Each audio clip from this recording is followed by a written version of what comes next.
everyone, hashtag 6 seasons in a movie. Welcome to TV Guys, hashtag 6 seasons in a movie. And we are here to talk to you about some great TV shows, hashtag 6 seasons in a movie. I'm Matt. I'm Brian. And hashtag 6 seasons in a movie. We're here, like I said, to talk about TV. I get the reference, but Abed doesn't go like 5 sentences and say it 6 times. Uh, I feel like I really needed to drill it home here. So I All wanted right. our viewers. Oh, I keep saying viewers. I'm so used to we talk about TV. I'm so used to like TV being something you watch. We're listeners. We're Yeah. on the radio. Radio is also the wrong I was terminology. just I'm a gonna say, boomer. we don't have viewers or TV or radio listeners. Literally everything I've said is wrong so far in this episode. The only time we Oh, have viewers is if we have guests, which we don't this week. well, thank you for your pedantic analysis of my introduction. So, You Brian, corrected yourself first. I did because I'm self-conscious. Get off me. That's what she said. All right. Hey,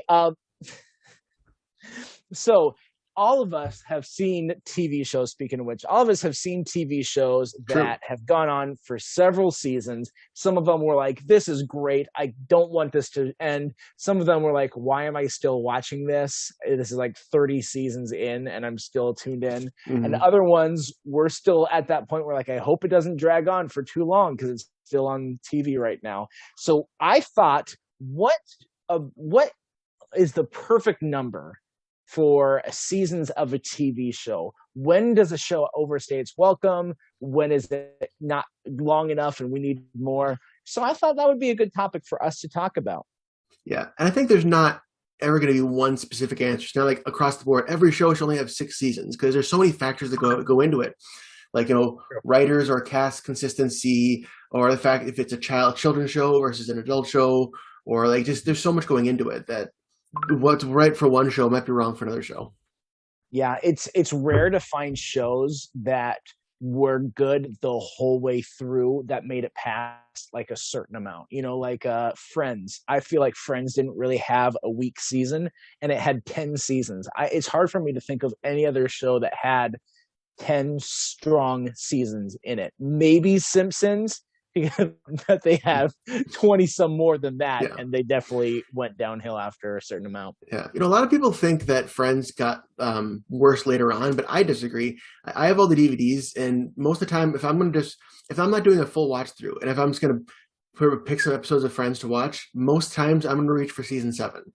Yeah, that's a good. Is that the season that starts off right after Chandler and Monica propose to each other? Yes, because that's the season where it ends with their wedding. Oh, it ends with their wedding, and then season 7, when it starts, Was was their engagement. So like, the season 7 is the year of their engagement. Oh, yeah, gotcha. I see what you're saying. Mm. Yeah, that's a good season. Personally, I like season 6 more because I loved all of at the beginning of it, like keeping it a secret and that whole story arc. That was just a lot of fun. Yeah, that one was good too. Yeah. But no, we're in agreement. Yeah, that one didn't go downhill. The research that I did here, we joke because Community, or I brought it up, Community, they established that 6 seasons and a movie mantra that Dan Harmon, the writer behind it, show creator, was probably like, this is the perfect formula for anything. If you have a show, you need to keep it to this. If it gets 6 seasons in a movie, it's a success and it's going to live on and be legendary. And as I was looking into shows, I kind of feel like he might have been onto something. I looked especially at comedies. There's a lot of comedies, and I looked a little bit at dramas because I felt like maybe they'd be different. And shows like, so let's look at like Brooklyn Nine-Nine, for instance. Mhm. You haven't watched all of it, but the first 5 seasons were on Fox, and it gets canceled on Fox, but NBC then picks it up. And the 6th season on NBC is pretty good, but I remember watching the 7th season, and I was kind of like, all right, this is still good. I think it's in its 8th season right now. I was like, it's still good, but it's not like must see how it was in the beginning, where I was so excited for it every single week. Yeah. And it's not at a point where I'm like, I don't really want to watch it anymore because it still is good writing, but it doesn't quite grab me like the earlier seasons did.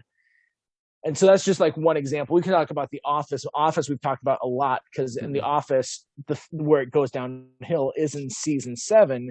And let's be honest, the first season of Office shouldn't really count. It's like 6 episodes. Yeah. And season 7, we lose Michael 2/3 of the way through the season. And that was really when a lot of fans correctly would comment that that's when the show goes downhill. And that's in that 7th season in the middle of it. Yeah, the hard part is like there are a few episodes in the last 2 seasons that I really like a lot, but overall, yeah, I mean, once Michael leaves, the show definitely takes a dip in quality. I mean, to be honest, if you even look at season 6 of The Office, season 6 has plenty of duds. It has the storyline at the end of this season where Michael meets that girl at Buster's. Yeah, and she's cheating on her husband with him. Yeah. Yeah. When it first started, there was the arc on season 6 and I thought was going to be a really good arc, but ended up just kind of being a dud where Jim became co-manager. Oh yeah. It's forgettable. You forget that Jim was manager for a little while. Yeah. This was even the season that had the clip show episode where the banker comes in. Mm-hmm. Like when you hit a clip show, it feels like the writers kind of give up at a certain point. Like, just throw a bunch of clips together. Mm-hmm. Although season 6 did have some really good episodes. It had Jim and Pam's wedding. That was a fantastic episode. Yeah, for sure. Season 6, what else did it have? There's another one that I was like, the murder episode. Yeah.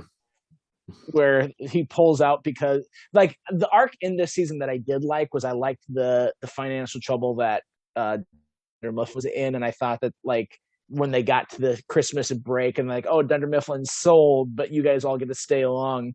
I thought that was really interesting. And so the season had some redeemable qualities for sure. I got a quick question about that scene. So the scene where they're all in Michael's office and everybody's on the speakerphone with David Wallace. Uh-huh. Okay, Meredith makes a comment like, "Hey, it's Meredith. By the way, your wife's a lucky woman." Is she hitting on him over the phone in that moment? Oh, absolutely. Yep. That's 100% Meredith. It's such a random comment. It is.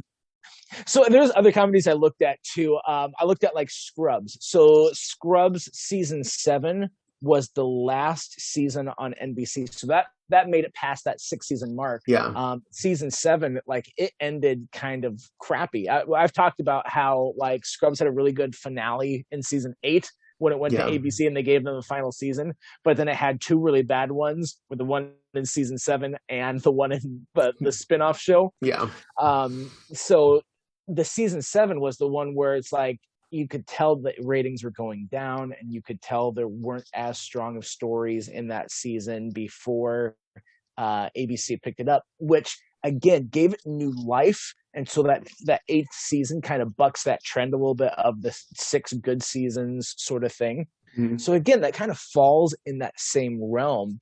And then you look at shows that maybe didn't go long enough, like The Good Place. Good Place had 4 seasons, and that was one of those shows that to me had every single season be good. Yeah. You know, every season was so different. I think some people might not have liked the first season was just so iconic with the whole halfway through a lot of it we aren't in on like what's going on, and it's definitely a change when we are. But yeah, it's just a solid casting and solid everything. Yeah, and that's a big part of what I'm realizing as I'm going through this list is that it's the correct writers can make stories interesting. They can keep things being interesting. Like looking at Parks and Rec. Parks and Rec made it 6 seasons itself, but every season was interesting. Well, I'm sorry, I shouldn't say that. It was it 7 seasons? Yeah. I thought it was 6. Well, the first season sucked, so we can throw that one out. So I guess like once they found their footing, they're really good, and they didn't really struggle, and they didn't dip off in quality at the end. But I think one thing that they did is they kept changing the game on it. They kept changing what the whole concept of the show was. Sure, it was about the Parks Department, but then it kept changing. Like, okay, there's this one season where Leslie's running for city council. Yeah. And so that's the focus. And then there's this one season where she's on city council and how she fits in with Pawnee and how someone so powerful as her fits in on this the status quo town that wants to keep things the same and ends up recalling her. In the final season, where they're like, all right, you know what? Let's throw it in the future. Let's jump 5 years or whatever the time frame was, and let's do something like that. It kept throwing you curveballs and kind of changing the game while still staying true to what the show was. Mm-hmm. Yeah, I would agree with that. Boy Meets World, 7 seasons. I don't know each season well enough to really go into it, but a couple of these, like Malcolm in the Middle, 6 seasons, Fresh Prince, 6 seasons. Mm-hmm. All of those are hailed TV shows that I don't ever hear people be like, oh, it really went downhill at the end, or it crapped out, or whatever. Well, Boy Meets World, it's almost like 3 different shows, because the first season, they're in junior high, and it's like your basic kid humor. Then 2 through 5, you see them really grow up through high school, and I think that's kind of like the meat of the show was them in going through that. And then the last 2 seasons were college, and really they just kind of like kept resetting. Like we always have the Matthews Family to go back to. We for some reason always have Feeney all the time, and then we get they're just seeing these kids grow through different stages of life. Yeah. And a show like that, you're absolutely right that works because, again, it's keeping you on your feet and it's changing the game. Mm-hmm. Going to college, as you said, it did feel like a completely different show as soon as they graduated high school. And I mean, like that graduation, like it ends with what I think it was Topanga proposing to him at the graduation on stage. Mm-hmm. And then like completely different shows. You get to college and all of a sudden Feeney's there again for some reason. And well, they at least explain it. They say that Feeney retired and then Corey runs away to go hang out with Feeney, and then he comes back, and they write it in, but it's like, really, this guy is your teacher from kindergarten through college. Yeah. Well, I mean, he's that good of a teacher. And he clearly he's kind of like the teacher from Freedom Writers, who's like, I'm going to stick with my group of students for all their entire tenure here. Talking about going into college, I have one of my picks for a show that I think should have ended. If I can jump into one of those, absolutely. Which is Saved by the Bell, which is weird because in one way I would say the show ended right where it should have been, because Saved by the Bell had 5 seasons, but then they went to Saved by the Bell, The College Years, which is technically a different show. But they took Zach, Slater, Screech, and eventually Kelly. They took most of the cast and brought them into college. And that show is just not very good. It's just a lot of the charm of these guys in high school just kind of went away, because the whole thing was like Bayside was their kingdom, especially Zach. And Zach literally had the power to like stop time. I don't remember if they brought that into college or not, but it was this wacky, some unrealistic high school antics where they learn a lesson now and then, and they're always able to outsmart Mr. Belding, and like that was just, you knew what you were getting. And all of a sudden you go into college years and they start to make things super, super serious and super, not gritty, but it didn't match. Like Kelly starts dating a professor who's in his 30s and is a single dad who ended up, by the way, that guy is the one who plays Hamlin on Better Call Saul. But it's like full circle. Yeah. Really? You're going to go to, that's the storyline you're going to, an 18-year-old girl dating her 30-year-old professor? It just, I don't know, it just didn't fit. And I just think that they never should have gone to the college years for me. Yeah. And what you kind of said was that it's like what half the regular cast made it through. Is that correct? Yeah. Well, originally it was just going to be the 3 guys, and they brought in a different 3 girls. But then afterwards, Tiffany Amber Thiessen, who plays Kelly, was like, "Hey, I want to join it." And they're like, "Absolutely!" And they fired one of the other girls and brought Kelly in instead. Come on, Kelly, getting people's jobs cut. Mm-hmm. But I think that brings up a good point too of why shows don't succeed, even if they don't hit that 6-season threshold. Like, they could be good shows to begin with. Here's one: Arrested Development. Arrested Development was a really, really good show. Actually, it doesn't fit the example I was going to say, but Arrested Development was a really, really good show, but it only made it 5 seasons. And even then, the 5th season did not feel like it. It felt like a huge misstep. And it's so much so that it sunk the show and it got it canceled. And now it probably won't ever come back because of off-screen drama and because Julie Jessica Walter died. Oh, Jessica Walter. Yeah. Yeah. So we're probably not going to get another season of Arrested Development, and based on how last season was, that's completely fine. The other show I was going to bring up was that '70s show. That definitely made it one extra season too long. But even then, like the writing on the wall started to happen with the seventh season. It was really dipping in quality in the seventh season. And then when Topher Grace is like, yeah, I can tell this is dipping. I don't really want to be here anymore. I don't want to be tied down to this. He left, and Ashton Kutcher was like, well, if he's leaving, I'm leaving. And then I think there was maybe one other, I don't remember. There was enough people. There was enough that left that, like, then you had these side characters like Fez should never have had as much screen time as he did in that final season. No. So it's like the show completely fell apart after both of those two left. And even after only Topher Grace left, it still was like, it didn't feel like the same. And Ashton Kutcher leaving was like, okay, that was the last funny part to the show. So losing prominent cast members, especially ones that are so beloved, that is a hard thing to bounce back from. Now, obviously, shows can do it well if they replace it with the right person. But like Topher Grace is replaced with, I don't remember the actor's name, but his character's name, Randy. And there was no point. No one Randy. Yeah. One of the great example of that is Community, which they lost Pierce, and then they lost Troy, and then they lost Shirley. Yep. And it's hard because I still really like season 5, the season with Jonathan Banks. I think that had some really good ones. And season 6, I know you like it, had its moments, but I think season 6 gets too referential about the fact of how it's changed. Probably. I liked Elroy's character a lot, and I just wish that they would have even had more of him. Well, at one point, Chang even says, who is this guy? Is he old Troy, Black Pierce, or Shirley without a giant purse? It's a guy.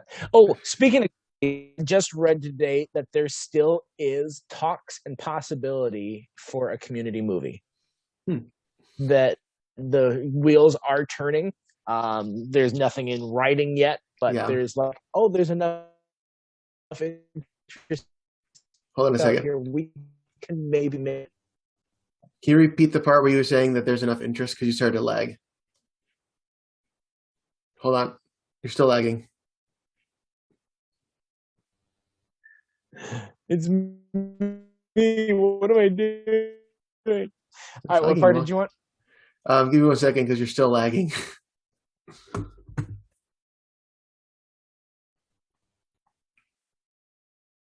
I blame society. Okay, you're back. Right after we started saying that apparently there's enough interest. Apparently there's enough interest that this might get done. Like I said, nothing happened for sure yet, but there is. I mean, there's where there's smoke, there's fire. So there's I don't remember exactly what it was that I read, but they're saying that is still on the table. Obviously, if they do it, I'll watch it. But I hope they at least get Donald Glover and Yvette Nicole Brown back. Yeah, and I would even be up for them having Chevy Chase back. Or someone commented, they're like, what if Pierce is played by Bill Murray? Wouldn't that be hilarious? Just like, don't explain it at all. Even though he's dead in universe, all of a sudden he shows up and he looks completely different. Well, and you could do like the robot Pierce, the hologram Pierce they did. You could have Pierce in a flashback. You could have Pierce in a dream sequence. If he was still alive, I would say you could do Fred Willard as Pierce, because Fred Willard was Pierce in Abed's dream. Yep, absolutely. That would have been funny too, because they had done that. Another show I think that ended. So I don't think the show itself ended too soon. I think the show is solid, but there was like a show within the show. I'm talking about Malcolm in the Middle, because if you watch that show, the older brother Francis is barely ever interacting with the rest of the family. He's got his own storyline throughout the whole thing. Mm-hmm. And did you watch much of Malcolm in the Middle? I did. I don't remember a ton of it, but I remember enough bits and pieces.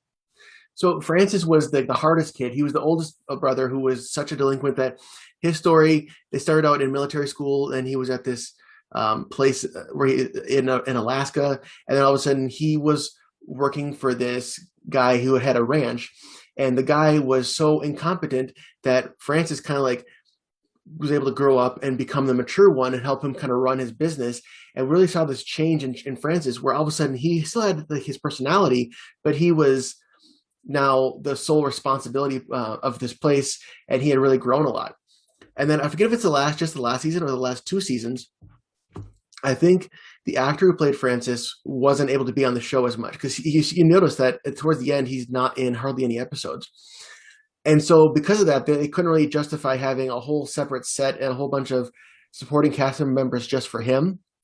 And so they just torpedoed all of his um, progression, kind of Barney Stinson style. They just brought it all down, and they made some comment that, oh, he got fired for losing all the money, and now he's just homeless and doesn't care about getting a job, and he just is this whiny loser guy. And it's just really like we went through all this progression of him, and then at the last minute, you're just going to pull the rug out from under it. Like I say, just don't have him on screen. Just have them mention, oh yeah, Francis is doing good at the ranch, and it's like if we can get him for that finale, which they did, they can get him. But I just don't think they needed to torpedo his character like they did. Yeah. Yeah. You bring up Barney Stinson. That's kind of another one last like comedy that I have here to talk about is, again, that's in that same 7 season. Because, you say 6 seasons in a movie, and a movie is like maybe 6 episodes, 7 episodes of a sitcom, because they're about 20-minute episodes. And so you get 2-hour movie is about 6 episodes. And so, it's the 6th season and then some. And that's really, I think, where How I Met Your Mother hit, is that kind of once it got to that season that started off with Robin dating Kal Penn. Mm-hmm. And I think it was the same one where there's like the ducky tie bet for like several episodes. Mm-hmm. Kind of looking it up here, and I think that wasn't in season 6. That was in season 7. Looks like when like Ted broke up one wedding from Victoria. Oh yeah, and had her run away with him. I think that was at the beginning of season 7. But it's like it really got to a point where there was a writing on the wall. Let me look it up here. Yes, there's Ducky Ty Bestman. Yeah, that was it. Season 7. That was really where I started feeling as I was watching, I'm like, I'm not so interested in this show. And so when it got to season 8, they're like, okay, we need to bring in the mom. Season 8, the ratings are down in season 7. It was finally hitting that point. And so then the show actually has 9 seasons. So season 8, they were going to end it like, wait a second, we just got the mom in. There's not enough time. We need to actually have a season with the mom. So they add season 9. They didn't do it right, in my opinion. We talked about this, but they did. That's why there was that extra season. But it's like they recognized it. They saw that, and that season 7 is like, okay, we need to start wrapping this up. And I think that's another issue that pops up, and that can go into the drama side, where I was going to start talking about this. Is that on dramas, the time clock is different because dramas tend to be like episode builds in the previous episodes, and there's like these season-long arcs, and there's these things that each season heads towards. And a show like Lost, where that had 6 seasons, Lost, they did a favor for themselves at the end of season 3 when they're starting to realize like their ratings are starting to drag a little bit. They're thinking, okay, we need to have an end game in this. We can't have so many of these filler episodes. We've got to start like knowing exactly where we're going and not just kind of amble about, because shows like, say, for instance, Smallville was really good for 5 seasons. And then everyone kind of started realizing it's the whole show was ambling about, and it was just trying to come up with stuff that it was aimless. You had whole seasons that were kind of, like I said, filler seasons almost. And they weren't like, the whole goal of Smallville is like, let's tell the story of Superman before he's Superman. And after he graduates high school, he goes to college in the season 5, and there's like, well, now he's starting to get to an adult, and as an adult, he's going to start being Superman, but we can't make him Superman yet because we've always said, the producers like, we're not going to make him Superman. And so they like played with this idea of like, he's Superman, but he's not yet Superman. He's not wearing the suit. He's not called Superman. They did all this sort of crap to just like push the goalposts and move them along and further until a point when it's like, it just doesn't make sense. And you really felt that in those seasons. So shows that are dramas that just spin their wheels, they have different standards, I think, than the 6 seasons in a movie or 7 seasons format we're just talking about. I agree with that. That kind of is how I feel about 24. And I've talked about how I love season 5 and I hated season 6. And looking back, the first 5 seasons are really the nostalgia for me. That's really where the heart of the show. That's like where I'm gonna always go back to those seasons, because season 6 it started to spin its wheels a little bit again, like kind of like you were saying, and they're just not as good, especially when you start Yeah. losing all the characters. And I think season 5 was a great wrap up. You end it with Jack being able to bring justice to David Palmer's murder, when in the first season he was being framed for David Palmer's murder, and through that they bonded and became friends. Yeah. Yeah. Prison Break is another Fox show that it really hit this ambling spot quick. Yeah. At the second season, it's like, what do we do? We broke him out of prison the first season. Now what? The fourth season kind of had a little bit more value, but the second and third season were really just ambling. And they're usually, with these drama shows that have like such a strong pilot season, or first 2 seasons. For instance, Breaking Bad had really strong first couple seasons, even if it was a slow build. The second season was really good, and they get into this third season, and third season is when they're able to finally bring in Gus, and they're able to bring in Saul. I think Saul was in this third season. I don't think he was as early as second season. I could be wrong. But they really explored the universe with the third season, where the third season did feel a little more aimless, where it wasn't quite purposeful, but not in a bad way. They were allowing it to grow the show and grow the characters, grow where they were at. They weren't in a rush to get to their end goal. But I think after that third season, they were like, okay, now we know that we need to start bringing things to a head, and we need to start completing that process of Walt Breaking Bad and really going into that spot that we know he's headed for. And so season 4 and season 5 were both really well done that way, and they both were paced super well, where it was like, as the story went on, things picked up faster and faster. So it allowed for those first 3 seasons of maybe a little slower storytelling, so that the final 2 seasons could be a lot more of a breakneck speed. Yeah. That's kind of all I had for shows that I thought that ended too soon, or that should have ended earlier. I have a couple examples of ones that I think are good examples of long-running shows, unless you have anything else to bring up first. I'd love to hear from you. Keep going. All right. Well, Matt, I'm just going to say I got 2 examples, and they're both of the 2 things I bring up all the time. So I'll you choose. Should I go with Muppets or Power Rangers first? Oh, I was waiting for Gilmore Girls. That's too easy. Gilmore Girls, real quick. 7th season was dumb, and the revival was half dumb, half great. There you go. 6 seasons. 6 seasons was the magic number for him. 6 seasons and a revival. It's amazing that, like, good writing, and yes, I'll say good writing is just not my kind of writing. So it's amazing. Good writing can create. It's 6 seasons. Like, that's kind of the magic number. Maybe a little bit of extra change another season or 2 after that, but it's really right around there. All right. Which one did you say I should go with? Power Rangers. Okay, so at first glance, I always thought the Power Rangers should have ended earlier. So I'm going to have to censor myself, because if I get too in the weeds of talking about the Japanese footage and everything, I'm going to lose our listeners. But if anybody wants to hear my full rant on this, let me know, and we can talk privately, and I will give you way more details. But because Power Rangers was based on a series of Japanese shows, and they're taking the footage from there, it actually is multiple different shows. So like Mighty Morphin, they ended up losing their powers, and then they get the Zeo powers, and the Power Rangers Zeo. The same thing. There was Mighty Morphin, Power Rangers Zeo, Power Rangers Turbo, Power Rangers In Space. Now, In Space is the interesting one, because that was going to be the end of the franchise. And so at the end, they had this big finale where they had all the previous big villains, Rita and Zed, and all the ones you've never heard of, who I'm not going to name, all come together, and they're attacking all at once. And it's like really bad. And the only thing they can do to win is to kill and sacrifice Zordon. Naturally. Yeah. The Red Ranger actually has to slash Zordon's tube, and his energy goes out, and for most of the villains, it just turns them into dust, and it flies down.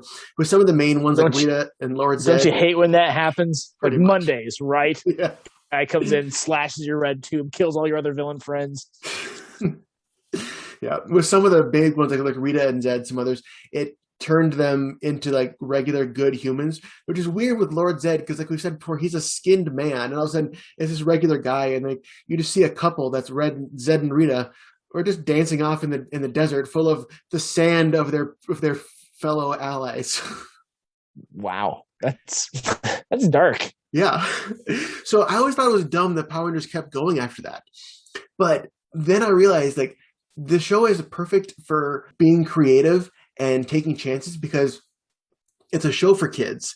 And so they're counting on their audience kind of aging out every couple of years so they can kind of recycle. So every year after that, instead of having a big continuing storyline where they have to lose their powers and start the next show and all that kind of stuff, every season after that is, and to this day, is kind of contained with this in this little one season bubble or 2 season bubble sometimes, where it's the whole thing where in the beginning some villain is attacking the generic city and they have to get the Power Rangers, and then throughout the season they're fighting bad guys, and at the end of that season they defeat the big bad, and then the next season it's a different city, different people, different bad guys, and they kind of repeat the process.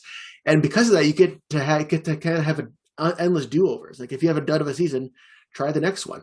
And because it's for kids, you can really go out there and make outrageous premises. Like Power Rangers Lost Galaxy, they're on a space colony, like a full-on space colony, trying to find the new world, and they get their powers by accidentally teleporting to an alien world and getting magic swords. Like that sounds like a Mad Libs that a 4-year-old created, but that was a show. Don't give away the secret to the producers. They get these Mad Libs up and they bring them to their kids like, that's genius. I'm actually just now starting to watch some of these seasons that are past that. They call it the Zordon era, Mighty Morphin Through in Space. And some of them are good because there's another podcast called The Ranger Danger that I've listened to for the past 7 years. That's a great podcast name. But it's kind of ingenious. Like, yeah, it's might not be great writing, but it's, you can be creative, you can do outrageous choices, and if it doesn't work, well, try it again next year. So I get it. Yeah. And that brings up a really good point. Like that's the Pokemon animated series version of Operation, because again, Pokemon is that same exact type of thing where it's for a certain age group, and Pokemon is really popular. I know that there are people who like they watched the original when it first came out, and they still have watched like every season, and they're old now, like my age, and yet they're still watching Pokemon. No problem with that, but it is geared at that specific age, and they do keep resetting these new storylines, even though they keep like the same characters, and they keep like Ash as the protagonist. And Ash actually even finally won his like the championship league for the first time. I don't remember exactly when he did it, not too long ago, but he stayed 13 that entire time when he won. He's every hirer's dream. He's a 13-year-old with 20 years experience, and now finally has a championship under his belt. Hey. So that's exactly what they're looking for. Yeah.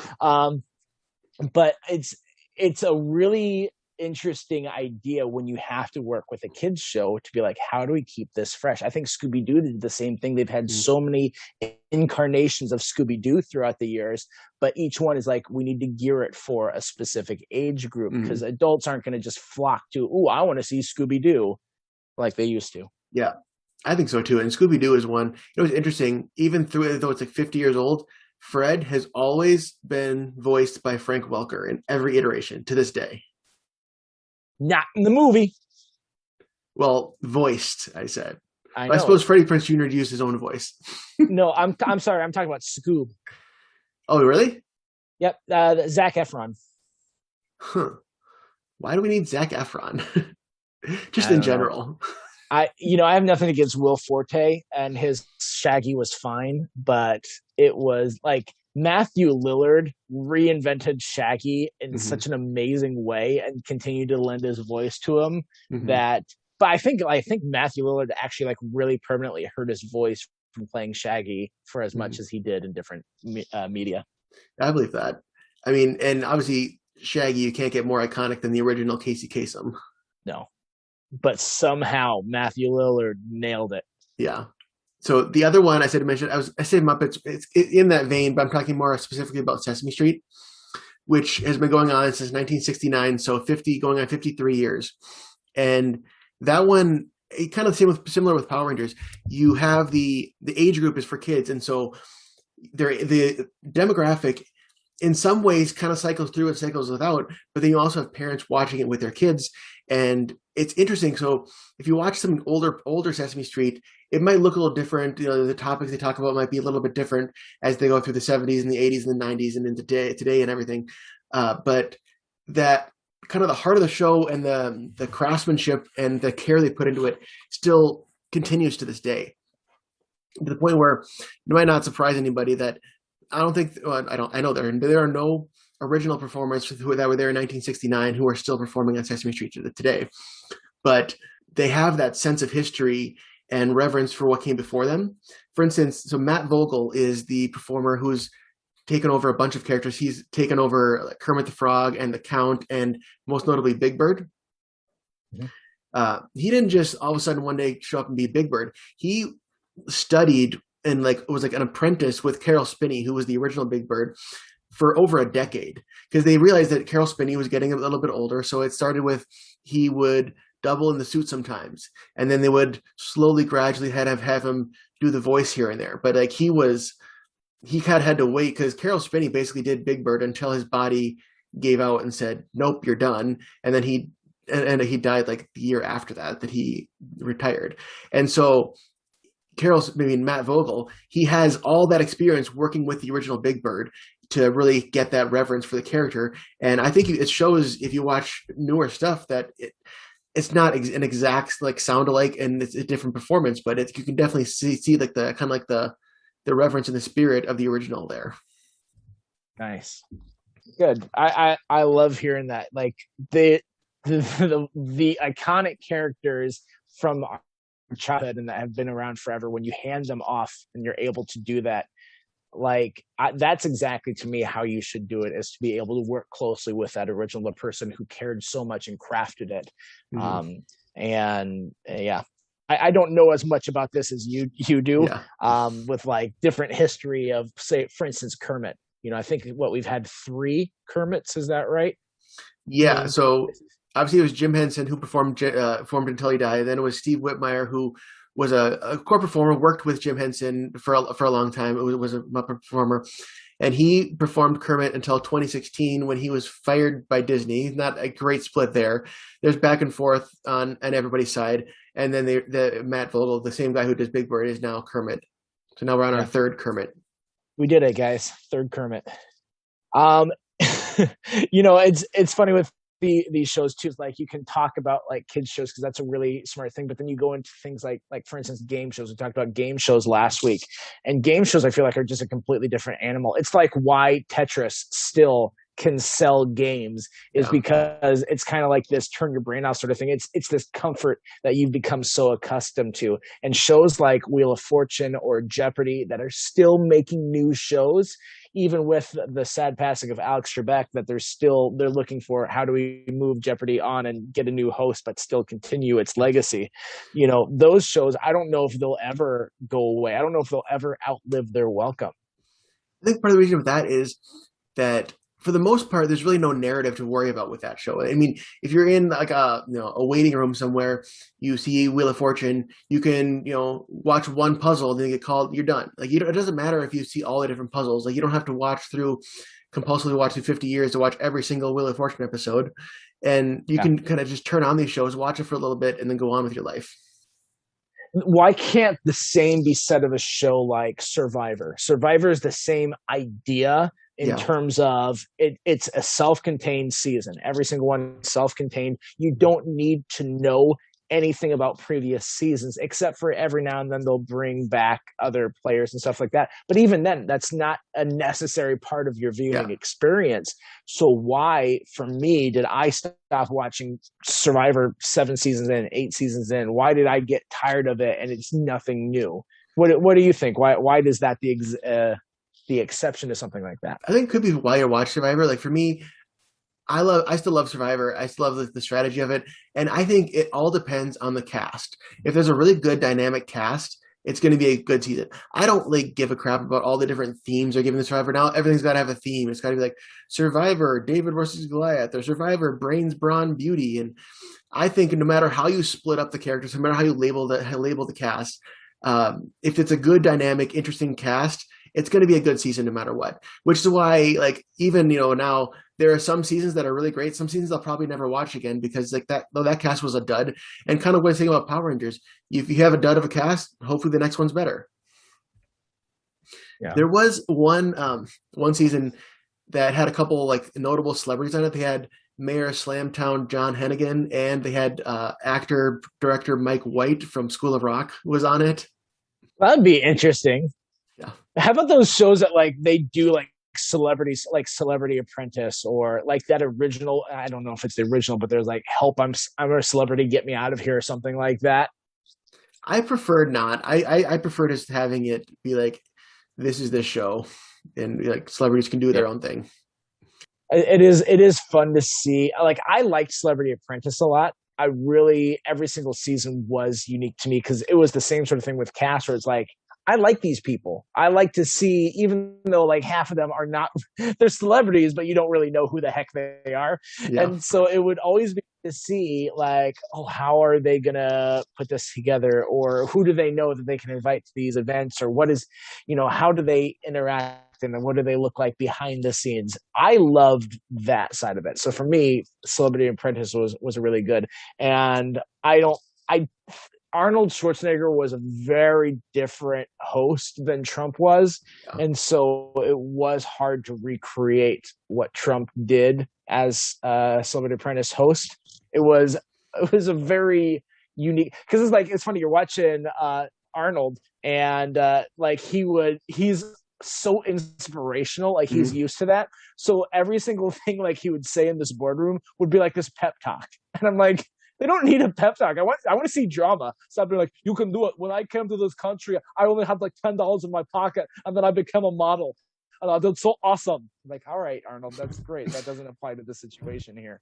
So that means that both hosts of The Apprentice went on to be in politics.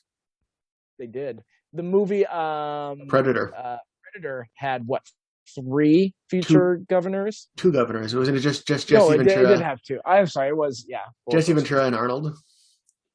Yes. Another show that I kind of want to talk about with the longevity of it is The Simpsons.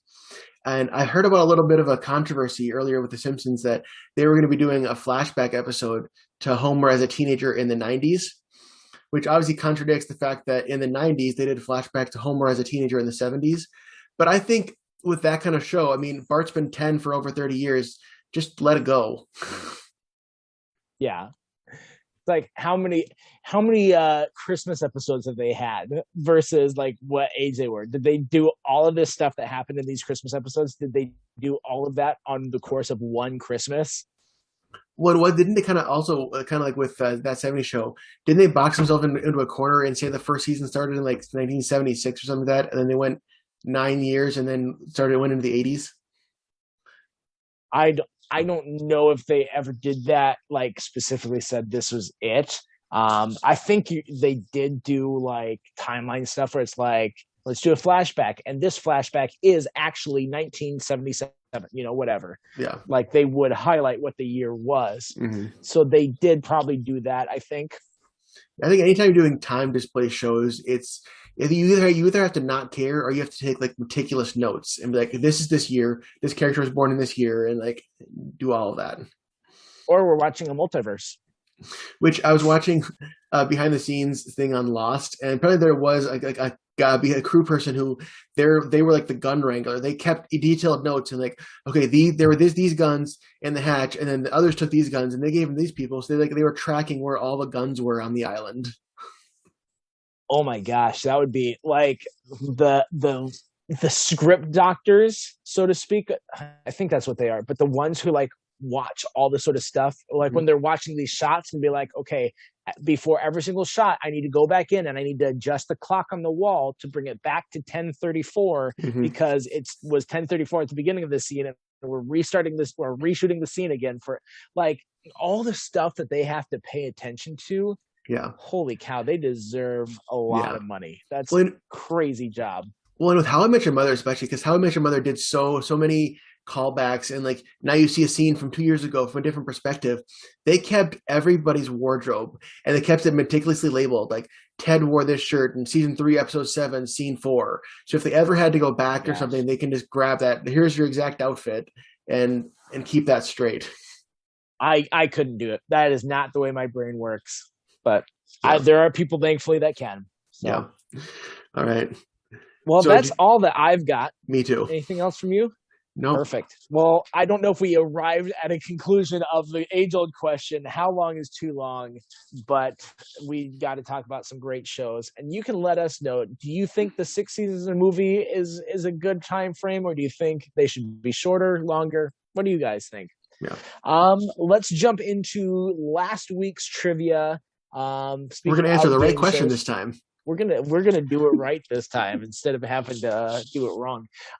So the question was, what game show was the first game show that was presented in color television?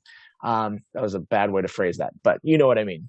What was the first one that aired in color? And that was good old-fashioned Price is Right. Yep. Come on down. Da, da, da.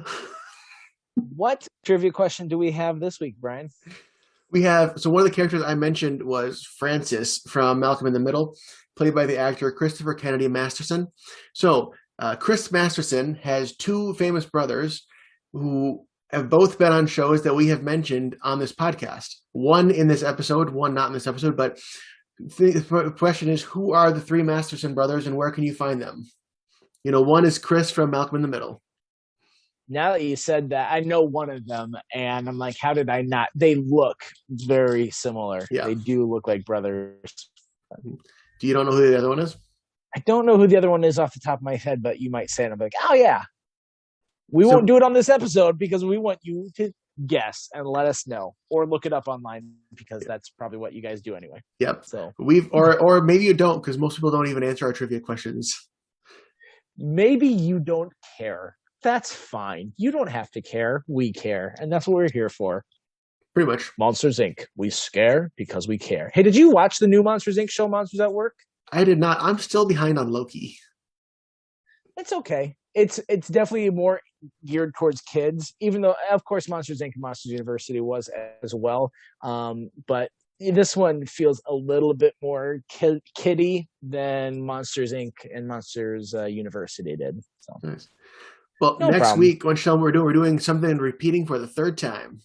That's right. We are doing, I don't think we have a good name for this, but we present the other person with a show that they haven't seen before, and then we talk about that show. And Brian has been trying to get me to watch Cheers ever since we started this. So, yep. Brian, I've got a Cheers episode, I assume? Yes, you do. So I did some Googling on some different Cheers episodes, and then I watched one.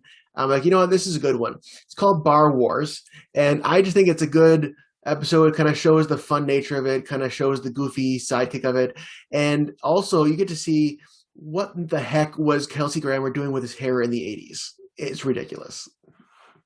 I think I know what he was doing with his hair in the 80s. I think I've seen it from the 80s, and it has a life of its own. He looks like Sideshow Bob. He does. It's amazing. So I don't you don't have to look. You're blending a voice. You don't have to do your hair like the character. Stop it. So I don't know what number episode it was, but it's in season 6. It's called Bar Wars. Bar Wars. Perfect. So mine, I'm going to give you a show that you probably heard of called The Chosen. I have been kind of looking for a chance to talk about that on this show because I love it so much.